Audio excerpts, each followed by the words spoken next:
एक बार गांव तरक्की कर गया, यहाँ के बालक पढ़ लिए तो कोई ना पूछेगा आपको।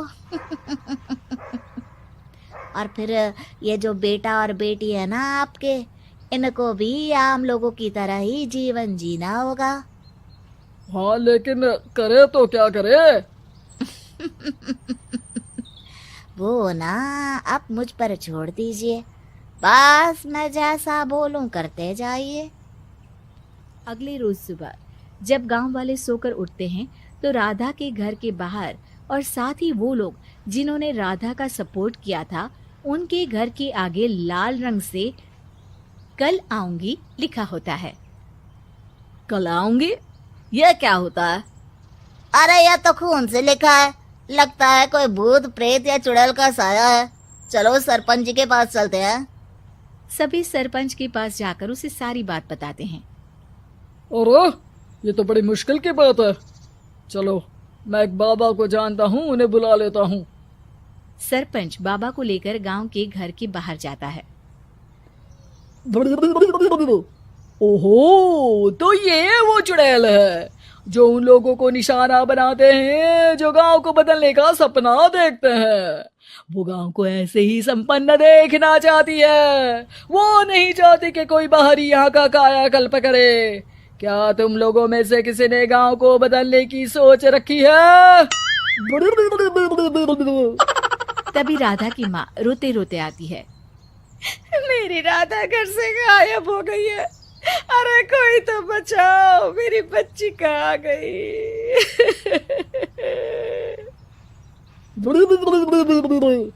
ले गई वो चुड़ैल, तेरी बच्ची को ले गई।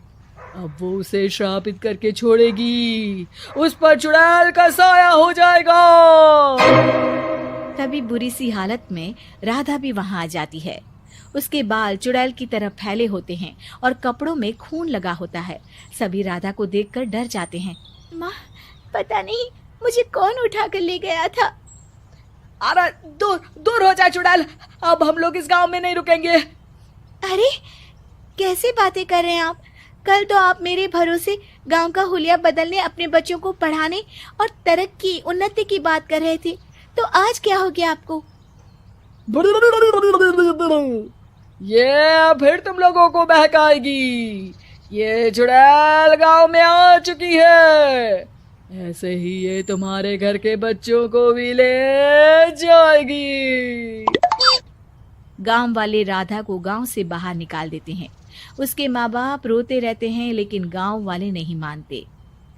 मैं भी अपनी बहन के साथ गांव के बाहर रहूंगा, लेकिन वो पढ़ाई नहीं छोड़ेगी। वहीं सरपंच के घर पर सलाहकार कहता है।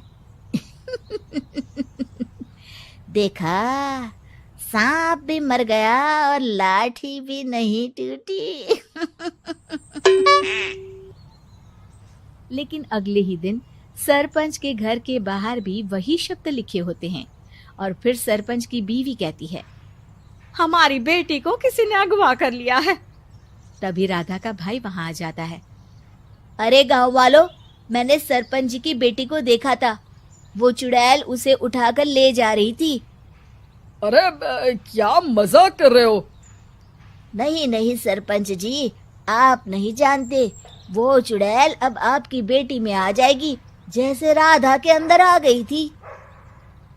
तभी सरपंच की बेटी वैसी ही हालत में वहां आती है जैसे राधा आई थी। पापा, पता नहीं कैसे मैं गायब हो गई थी। चुड़ैल, इसके अंदर भी चुड़ैल का साया है, मारो इसे। अरे नहीं नहीं, इसे भी राधा के पास गांव के बाहर ही भेज दो। अरे चुप रहो, मेरी बेटी कहीं नहीं जाएगी और चुड़ैल वुड़ैल कुछ नहीं होता है। अरे कैसे बात कर रहे हो सरपंच जी?